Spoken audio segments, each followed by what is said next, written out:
The 10th Commandment. You shall not covet your neighbour's goods.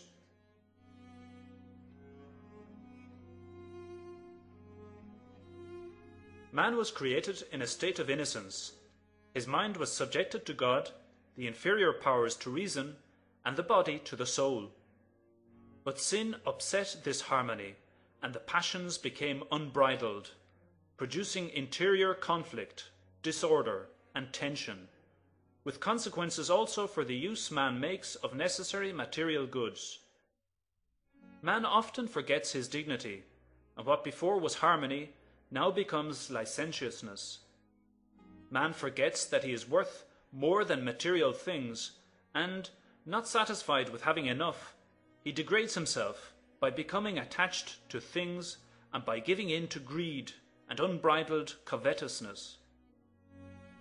One might expect to find greed in an atheist, whose only hope lies in ephemeral things, but it is unbecoming in a Christian who, through the theological virtue of hope, transcends time and the ephemeral things of this world. The goal of every Christian is the glory of heaven, and nothing less than this can satisfy him.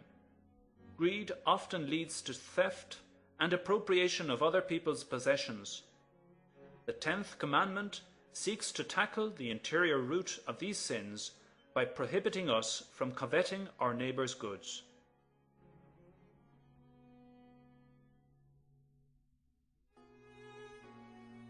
Greed, the root of all evils.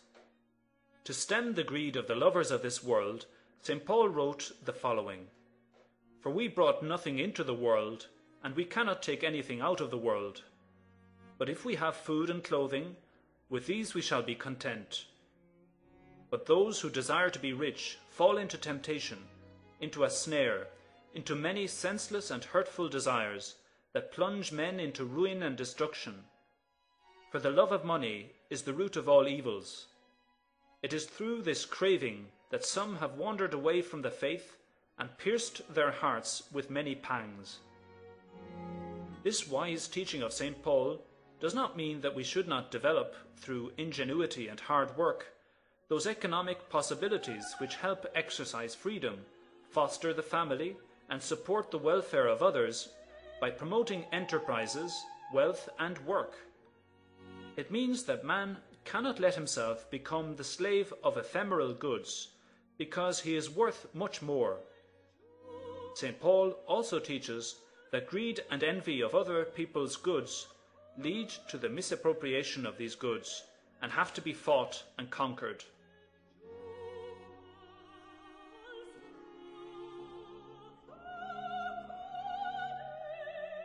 To be satisfied with what God grants. The heart identifies itself with what it loves. If it loves material goods without restraint, the heart becomes matter, reducing its aspirations to transient material welfare, which is not free of risk and anxiety.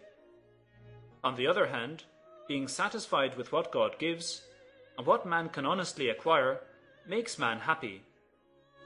Envy and greed for things one does not own do not make anyone happy. The desire for material goods and striving honestly to obtain them are good and please God, but disordered desire or greed offends God and degrades man.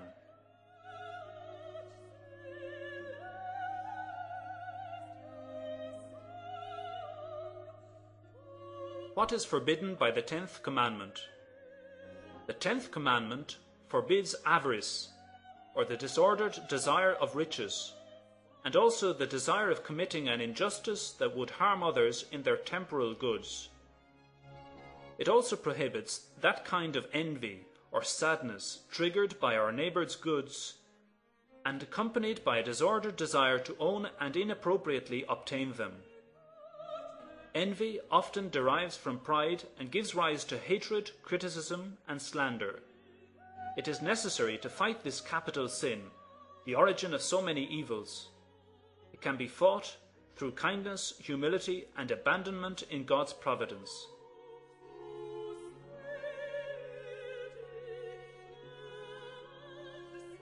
Detachment from earthly goods.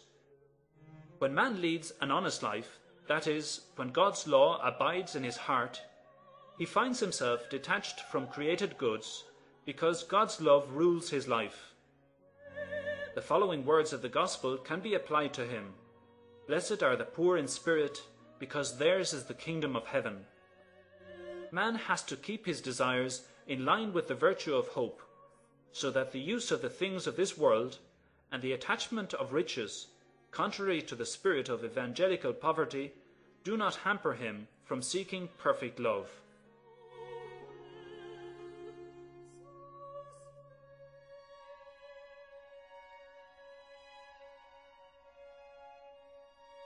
Struggle against attachment to earthly goods.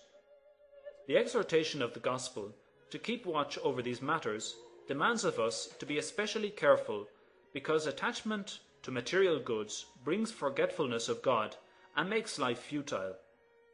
The remedy consists in seeking true happiness, which here on earth can be attained first and foremost by living in God's grace, and then in heaven contemplating God and participating in his joy. The hope of seeing God exceeds all kinds of happiness. In order to reach and contemplate God, we have to mortify, with God's help, our concupiscence, overcoming greed for pleasure and power.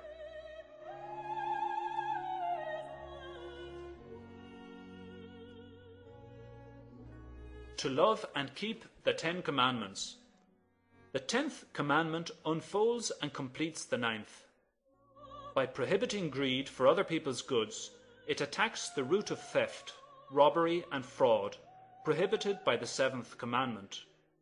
If man does not dominate the lust of the eyes, he will easily give in to violence and injustice.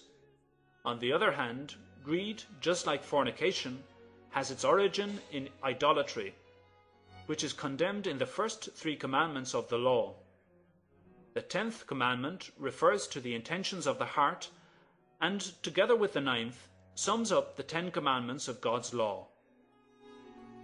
To finish the lessons on the 10 commandments, one can see that they are in fact God's gift to man. Jesus Christ proclaimed the Beatitudes so as to let us know with what spirit we should keep them. The commandments clearly and easily show the way to heaven. The 10 Commandments show us how to love God above all things and our neighbour as ourselves.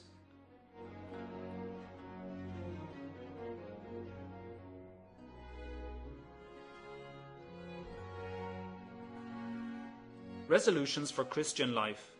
Live detached from things we own and use. Examine our conscience sincerely in order to keep at bay envy for other people's goods. Learn to rejoice at others' successes.